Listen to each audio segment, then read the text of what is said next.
अस्सलाम वालेकुम। हम कर रहे थे एनीमियाज़ में आज का टॉपिक है आयरन डेफिशिएंसी एनीमिया। मतलब आपकी एनीमिया की कॉज है आयरन की डेफिशिएंसी। आयरन की डेफिशिएंसी क्यों हुई है और उसकी क्या कॉजेज़ हैं, उनको डिस्कस करते हैं। फर्स्ट ऑफ ऑल जो आपकी कॉजेज़ पहले पढ़ते हैं। आयरन की डेफिशिएंसी हुई क्यों है? Causes, growth. फर्स्ट आपने सोचना है कि आयरन डेफिशिएंसी हो रही है ग्रोथ की वजह से। जैसे जैसे बच्चा बढ़ता है उसकी बॉडी का साइज़ बढ़ेगा तो उसकी आयरन की डिमांड जो है वो भी बढ़ती जाएगी। तो growth is a risk factor.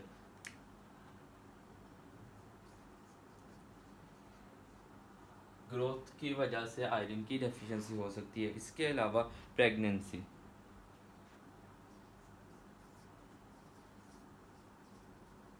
Pregnancy में क्यों होती है? प्रेगनेंसी में फीटस की डिमांड भी होती है, उसको कंपनसेट करने के लिए मदर का जो आयरन है वो यूटिलाइज होता है। इसके बाद नेक्स्ट आपकी कॉज आ जाती है रेनल फेलियर। जैसे कि नॉर्मोसिटिक एनीमिया के अंदर मैंने बताया था रेनल फेलियर। रेनल फेलियर में क्या होगा? रेनल फेलियर में ये होगा कि आपकी बॉडी में एरिथ्रोपोइटिन जो है वो नहीं बनेगा। एरिथ्रोपोइटिन की डेफिशिएंसी हो जाएगी। एरिथ्रोपोइटिन डेफिशिएंसी होगी, उसकी वजह से आरबीसीज नहीं बनेगी। मतलब आपका बोन मैरो जो है वो आपको वो काम नहीं करेगा, आपको आपकी बॉडी के अंदर आरबीसीज नहीं बनाएगा। इसमें क्या होगा? इसमें एरिथ्रोपोइटिन नहीं बनेगा। एरिथ्रोपोइटिन नहीं होगा, आपके बोन में सप्रेशन होगी। आरबीसीज नहीं बनेंगे। सेकेंडली क्या होगा? आपकी बॉडी के अंदर आयरन मेल, ये दो पॉइंट्स को मतलब इकट्ठे पढ़ने हैं कि एक तो एरिथ्रोपोइटिन नहीं बन रहा है, दूसरा ये है कि मेल न्यूट्रिशन। आपकी बॉडी या तो आयरन को अब्जॉर्ब नहीं कर रही, या मेल अब्जॉर्प्शन हो सकती है, या मेल न्यूट्रिशन हो सकती है। दो चीज़ें हो सकती हैं, या तो मेल न्यूट्रिशन होगी या तो मेल अब्जॉर्प्शन। मेल आपकी बॉडी से जो आपकी ड्यूडिनम है वहां से मेल एब्जॉर्प्शन। आपकी ड्यूडिनम से आयरन एब्जॉर्ब नहीं हो रहा। मेल न्यूट्रिशन या मेल एब्जॉर्प्शन, इन दोनों की वजह से क्या होगा? आरबीसीज नहीं बनेंगे। यहाँ पे पॉइंट ये है कि आयरन की डेफिशिएंसी की वजह से भी एनीमिया हो सकता है, एरिथ्रोपोइटिन की डेफिशिएंसी की वजह से भी एनीमिया हो सकता है। तो यहाँ पे ये याद रखना है कि जब एरिथ्रोपोइटिन डेफिशिएंसी की एनीमिया को ट्रीट करेंगे आप बाहर से एक्सोजीनस एरिथ्रोपोइटिन देंगे, उसकी वजह से बोन मैरो काम करना शुरू करेगा। बोन मैरो आरबीसीज बनाना शुरू करेगा। आरबीसीज बनेंगे, बॉडी के अंदर जो आयरन है वो यूटिलाइज होगा। एरिथ्रोपोइटिन एनीमिया तो कवर हो जाएगा, लेकिन उसकी वजह से आयरन डेफिशिएंसी एनीमिया हो सकता है। और अगर पेशेंट को ऑलरेडी आयरन डेफिशिएंसी एनीमिया है एरिथ्रोपोइटिन डेफिशिएंसी के साथ, तो आपने एरिथ्रोपोइटिन नहीं देने, एरिथ्रोपोइटिन का यूज़ नहीं करना। आपने इस एनीमिया को कवर नहीं करना। फर्स्ट आपने क्या करना है कि मेल न्यूट्रिशन वाली सॉरी आयरन डेफिशिएंसी एनीमिया को कवर करना, ताकि बॉडी के अंदर आयरन की जो मिकदार है, जो क्वांटिटी है वो नॉर्मल रहे, ताकि अगर जब रेड ब्लड सेल्स बन रहे हैं तो वो यूटिलाइज होने के बाद डेफिशिएंसी कॉज ना करे। एक एनीमिया को कवर करते हुए दूसरी एनीमिया की डिजीज़ ना हो जाए। तो ये था। इसके अलावा आपकी कॉजेज़ क्या आएंगी? एक मिनट, इसके अलावा आपने, एक तो ये हो गया, दूसरी ये है कि आपने जीएफआर, रेनल फेलियर की वजह से जो जीएफआर को मॉनिटर करना है। जीएफआर अगर तो आपका 30 से ज़्यादा है तो क्या करना है, और 30 से कम, 30 की मिनिमम रेंज है ना, तो अगर 30 से ज़्यादा है तो आपने पहले आयरन डेफिशिएंसी को कवर करना है। अगर तो आपका जीएफआर आपका 30 से ज़्यादा है तो आपने पहले आयरन डेफिशिएंसी को कवर कर लेना है। आयरन डेफिशिएंसी नीमिया को कवर कर लेना है।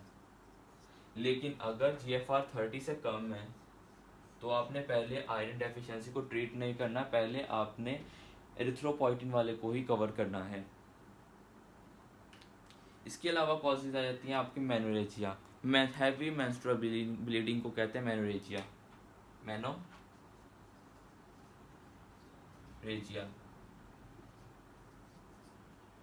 हैवी मेंस्ट्रुअल ब्लीडिंग को कहते हैं मेनोरेजिया। नेक्स्ट आपकी कॉज है जीआईटी ब्लीडिंग। जीआईटी की ब्लीडिंग मतलब जीआईटी के अल्सर्स होते हैं, को बहुत सी डिजीज हैं जिसके अंदर जीआईटी से ब्लीडिंग होगी, मतलब आपकी फीसिस में ब्लड आएगा। बहुत सारी डिजीज है, उनको डिस्कस नहीं यहाँ पे करना, सिर्फ इतना याद रखना है जीआईटी की ब्लीडिंग हो सकती है, उसकी वजह से आयरन डेफिशिएंसी एनीमिया हो सकता है। जीआईटी ब्लीडिंग,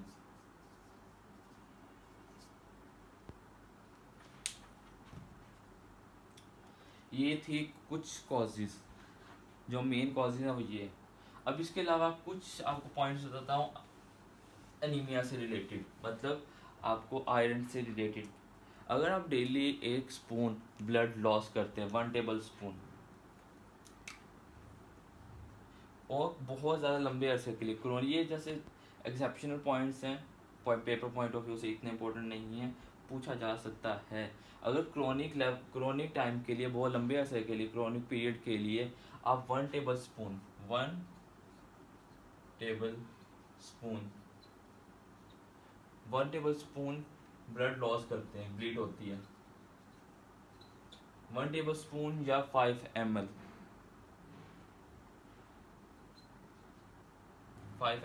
डेली, और क्रोनिक टाइम के लिए, क्रोनिक मतलब लंबे अरसे के लिए, क्रोनिक और डेली, तो भी आपको आयरन डेफिशिएंसी एनीमिया हो सकता है। इसके अलावा आपकी बॉडी की डेली आयरन रिक्वायरमेंट क्या है, बॉडी रोजाना यूज़ करती है ना आपके आयरन को डेली, ऑफ कोर्स इसलिए तो खाना खाते हैं। तो डेली रिक्वायरमेंट क्या है, आम तौर पे नॉर्मल पर्सनस के अंदर हम में जो है आयरन की नीड है डेली, वो है 2 ml per day, sorry mg। Normally daily routine के अंदर 2 mg रिक्वायरमेंट है हम में, आम इंसानों के अंदर। मेल्स के अंदर आप काउंट कर लें। फीमेल्स में क्या होगा, फीमेल्स में मंथली मेंसेस होते हैं, तो मेंसेस के अंदर क्या करेंगे, मेंसेस में आपकी रिक्वायरमेंट होगी 2 से 3 mg, 2 to 3 mg। और प्रेग्नेंट वुमेन के अंदर या लैक्टेटिंग वुमेन्स के अंदर, प्रेग्नेंट वुमेन्स के अंदर रिक्वायरमेंट होती है 5 to 6 mg पर डे। ये आयरन की रिक्वायरमेंट्स है।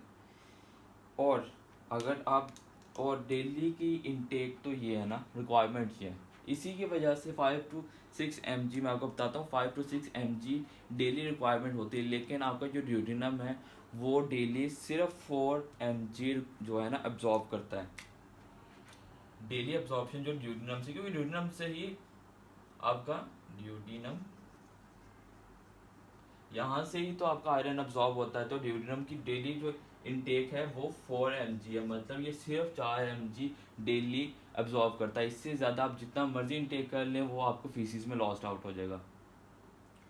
तो 4 mg मिल रही है, लेकिन रिक्वायरमेंट्स ये है डेली 1 mg कम होता है, 1 to 2 mg या ज़्यादा भी हो सकता है, वो लॉस हो रहा है। इस वजह से आयरन डेफिशिएंसी की कॉज में मैंने प्रेगनेंसी लिखा था, प्रेग्नेंट वुमेन्स के अंदर ये होता है। अब सिम्टम्स, आपको कैसे पता चलेगा कि इसको आयरन डेफिशिएंसी एनीमिया है, इन्वेस्टिगेशन किए बगैर? ऐसे तो एनीमिया को तो यही कह सकते हैं ना, खून की कमी है आम जुबान में, लेकिन वो तो नहीं ना करेंगे, हमने तो डिफ्रेंशिएट करना है बाकी एनीमिया से क्लिनिकली।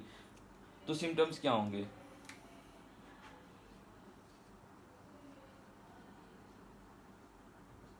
सिम्टम, पहला सिम्टम होगा फटीग, इजी फटीग। ऐसे सीक्वेंस में याद रख लेना, फटीग होगी, डिस्निया होगा, dyspnoea on exertion, tachycardia, Aahista Aahista दिल की तरफ जा रहे हैं, टैकीकार्डिया, एंजाइना, सिनकोप, बंदा बेहोश और कोमा ज़्यादा बर्स सिनेरियो के अंदर। तो फटीग ऐसे सीक्वेंस में याद रख लेना, फटीग, थक जाएगा जल्दी, डिस्निया जल्दी उसको सांस चढ़ेगा, डिस्निया के बाद उसको आप टैकीकार्डिया, दिल की धड़कन बढ़ जाएगी, टैकीकार्डिया, खून के अंदर ऑक्सीजन की कमी हो रही है, एंजाइना, हार्ट को ब्लड नहीं, ऑक्सीजन नहीं मिल रही तो एंजाइना नहीं कवर हो रहा तो सिनकोप, सिंकोप। और इसके अलावा ये तो था सीक्वेंस वाइज सिम्टम, ऐसे ही याद रख लेना इजी रहेगा। लेकिन आयरन डेफिशिएंसी वाले एनीमिया वाले पेशेंट जो होते हैं उनके अंदर एक बिहेवियर नोट किया जाता है, वो ऐसी चीज़ें खाते हैं जो नहीं खाने के काबिल होती, नॉन एडिबल थिंग्स को वो खाते हैं, उसको कहते हैं पाइका। पाइका क्या होता है? ईटिंग नॉन एडिबल्स थिंग, मतलब वो बैठे बैठे अपना पेन चबा रहे होंगे, मेनली पेन ही उनके हाथ होता है तो पेन चबा रहे होंगे, कोई ऐसी चीज़ को चबा रहे होंगे जिसका, तो पेंसिल हो गई जो खाने लायक नहीं होती, उसको कहते हैं पाइका। ये सिम्टम्स थे जो पेशेंट आपको बताएगा खुद, या इसके ये हिस्ट्री है। इसके अलावा सिम्टम्स क्या आएंगे, आप उसके नाखून चेक कर लो, जो नाखून की शेप ऑलमोस्ट ये नाखून की शेप, ये आपका अगर फिंगर बना ली जाए तो ये नाखून है आपका, अगर ये फिंगर बना ली जाए ना आपकी, तो ये वाला पोर्शन आपका नेल का है, सपोज ये नेल है,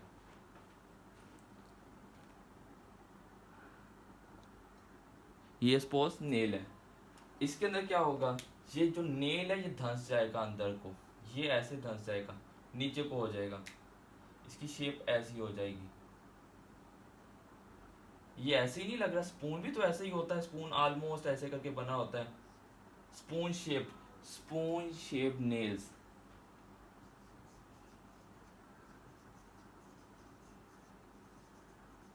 इसके नाखून अंदर को धंस जाएंगे, स्पून शेप नेल्स मिलेंगी। कंजक्टाइवा देखो वो जर्दे रंग का होगा, पेल का होगा, जिस तरह जॉन्डिस में होता है, तो पेलर कंजक्टाइवा, कंजक्टाइवा, पेलर कंजक्टाइवा मिलेगा। और क्या आपके सिम्टम्स होंगे, चिलियोसिस, एंगुलर आपके स्टोमाटाइटिस होगी, एंगुलर स्टोमाटाइटिस, बेटा मिनट,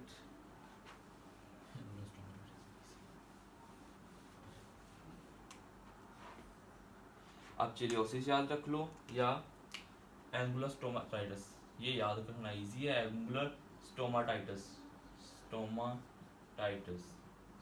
आपकी जो लिप्स हैं, सपोज ये आपके कोई बुरी नहीं बनी थी, ये सपोज कर लें आपके ये लिप्स हैं, ये आपके लिप्स हैं, लिप्स की जो एजेस होते हैं, ये बॉर्डर्स हैं, इस जगह पे रैशेस बनेंगे, अल्सर्स बनेंगे, उनको कहेंगे एंगुलर स्टोमाटाइटिस। लिप्स नहीं बनाते, एंगुलर स्टोमाटाइटिस। इसके अलावा बॉडी के अंदर आयरन की डेफिशिएंसी है, आरबीसीज कम होंगे, प्लाज्मा के अंदर हेमाटोक्रिट कम है। अब हेमाटोक्रिट कम है, विस्कोसिटी बढ़ जाएगी, अंदर गाढ़ी चीज़ें तो मटेरियल तो कम हो गया, पानी पानी रह गए हैं, तो इसकी विस्कोसिटी बढ़ जाएगी, विस्कोसिटी बढ़ जाएगी, एक जगह से एक शहद गिर रहा है, गाढ़ी चीज़ गिर रही है, उसकी स्पीड स्लो होगी, एक पानी यहाँ से गिर रहा है, पानी की स्पीड ज़्यादा होगी, स्पीड ज़्यादा होगी तो आवाज़ आती है, तो उसको कहेंगे फ्लो मरमर, ऐसे याद रख लेना, फ्लो मरमर्स मिलते हैं इसके अंदर, फ्लो मरमर्स। फ्लो मरमर्स जब भी सुने आयरन डेफिशिएंसी लाजमी सोचना है। इसके अलावा और क्या कॉजेज होंगी, ये आपकी कॉजेज थी। अब इन्वेस्टिगेशन, इन्वेस्टिगेशन क्या करेंगे, इन्वेस्टिगेशन में क्या करेंगे, सिंपल, सबसे पहले तो अनीमिया को चेक करना है, तो अनीमिया को चेक करने के लिए क्या करेंगे, सीबीसी, तो बेस्ट इनिशियल टेस्ट आपका आ जाएगा, इन्वेस्टिगेशन कर रहे हैं तो इन्वेस्टिगेशन में बेस्ट इनिशियल टेस्ट आपका आ जाएगा सीबीसी, कंप्लीट ब्लड काउंट। तो सीबीसी के अंदर क्या होगा, सीबीसी में आपने क्या क्या चीज़ चेक करनी है, एचबी चेक करना है, एचबी हीमोग्लोबिन लेवल लो, और क्या क्या कम होगी इसके अंदर आपकी, एक होता है मैंने आपको बताया था एमसीवी, मीन कॉर्पसल या मीन सेल वॉल्यूम, वो कम होगा, एमसीवी ये कम होगा, एमसीएचसी, एमसीएचसी मीन कॉर्पसल या mean cell haemoglobin count, I think so ये एब्रिविएशन थी, ये कम होगा। इसके अलावा आपकी और क्या चीज़ें चेक करनी है इसके अंदर, हेमाटोक्रिट लेवल चेक करना है और आपकी आरडीडब्ल्यू चेक करनी है, हेमाटोक्रिट, हेमाटोक्रिट हेमाटोक्रिट इसकी कम होगी, इसी वजह से विस्कोसिटी बढ़ रही थी क्योंकि सेल्स ने प्लाज्मा जो कवर करना था वो कम है, हेमाटोक्रिट कम होगी। आपकी RDW red cell distribution width ये कम होगी, RDW रेड ब्लड सेल या रेड सेल डिस्ट्रीब्यूशन विड्थ ये कम होगी। इसका क्या मतलब है कि सेल्स, ये सेल है, ये एक रेड ब्लड सेल है, ये दूसरा रेड ब्लड सेल है, इनके दरमियान में फासला अभी कम है, क्या होगा, सेल छोटा हो गया, फासला बढ़ गया। सेकेंडली आरबीसीज कम है, लाइक ये पहले इस आरबी ने इस आरबीसी ने इतनी जगह घेरी थी, अब अंदर से एक सेल कम हो गया तो ये उसकी विड्थ बढ़ जाएगी। वैसे तो ये नहीं, आप बस ये याद रखें, इसको छोड़ें, ये याद रखो कि इसके अंदर विड्थ बढ़ जाती है, साइज सेल का साइज छोटा हो जाता है, ऐसे याद रख लो। इनकी RDW जो है वो बढ़ जाती है, RDW बढ़ेगी, बाकी हर चीज़ हेमाटोक्रिट, MCHC, MCV, HB ये सब कुछ कम होगा। और CBC के साथ आपने करना है peripheral film. Best initial test जो है आपका, best initial test CBC plus peripheral film करनी है। पेरिफेरल फिल्म कह लो या फिर इसको दूसरा नाम, पेरिफेरल फिल्म में क्या मिलेगा, छोड़ दूसरा नाम छोड़ो,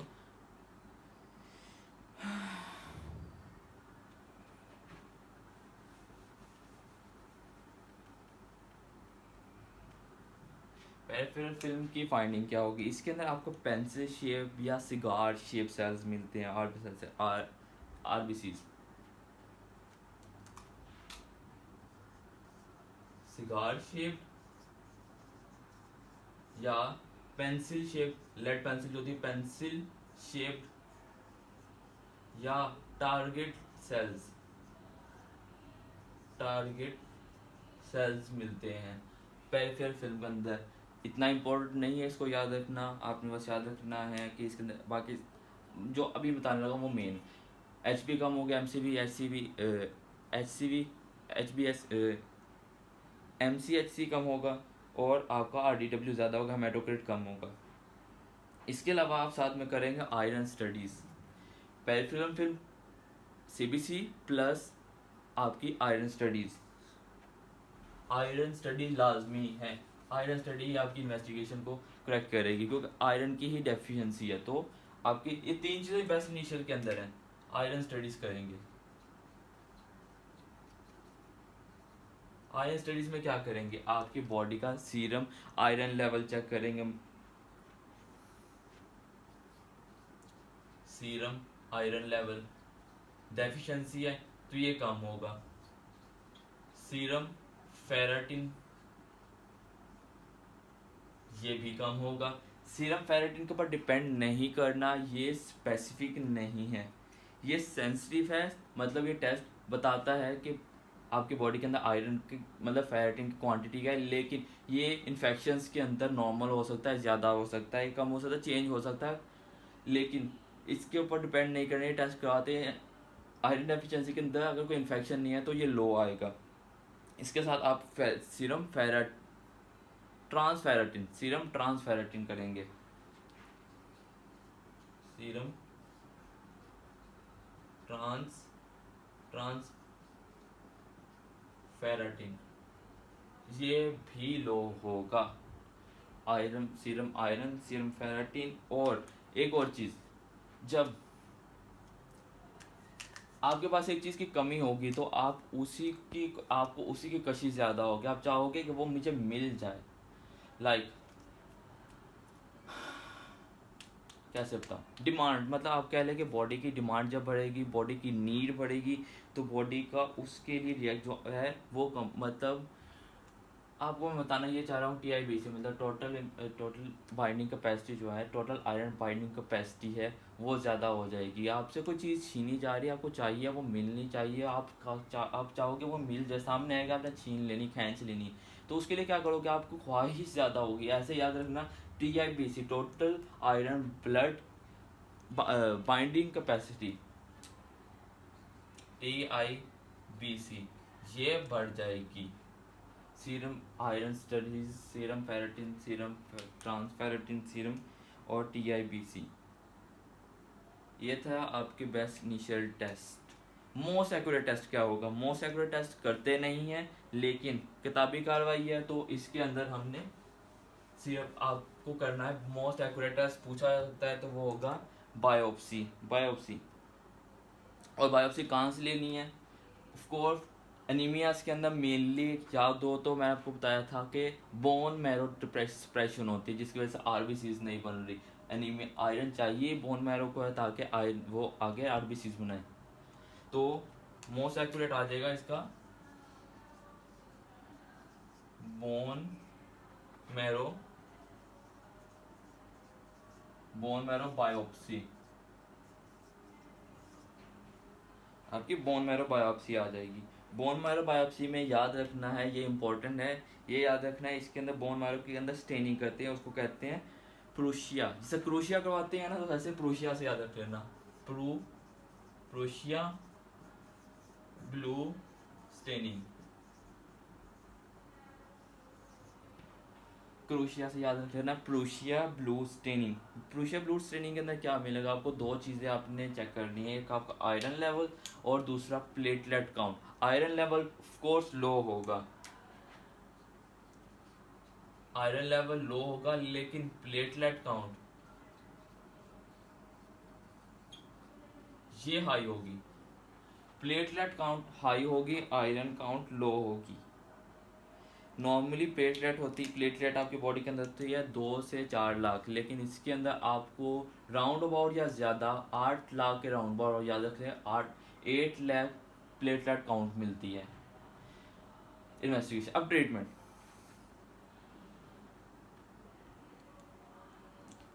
ट्रीटमेंट